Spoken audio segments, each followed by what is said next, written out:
کہ ہمارے پاس جتنے بھی شرپسند عناصر ہیں وہ خلل ڈالنے کی کوشش کرتے ہیں، اور جتنے بھی جوان ڈپلائیڈ ہیں ان کے ساتھ یہ ہے کہ کوپریٹ کریں۔ آپ کی حفاظت ہماری اولین ترجیح ہے۔ جیسا کہ آپ سب کو پتہ ہے کہ اگست کا مہینہ انتہائی اہمیت کا حامل ہے، جس میں ہمارے قوم نے بلکہ ہمارے ملک نے آزادی حاصل کی ہے۔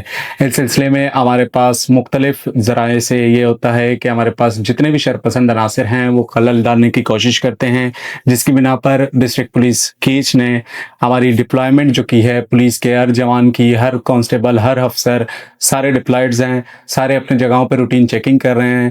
ابھی ہمیں عوام کے کوپریشن کی ضرورت ہے کہ ہمارے جتنے بھی جوان ڈپلائیڈ ہیں ان کے ساتھ یہ ہے کہ کوپریٹ کریں، وہ آپ کو روکیں، اپنا تعارف کرائیں، ان کے ساتھ احترام سے پیش آئیں۔ ہمارے جوان بھی آپ لوگوں کے ساتھ احترام سے پیش آئیں گے۔ جہاں پر آپ لوگ دیکھیں گے کہیں پہ کوئی مشکوک چیز ہے، کوئی ہے، تو اس طرح آپ بروقت ضلع پولیس کیچ کو اطلاع دیں، جس پر ہم بروقت اور مؤثر کارروائی کریں۔ آپ کی حفاظت ہماری اولین ترجیح ہے۔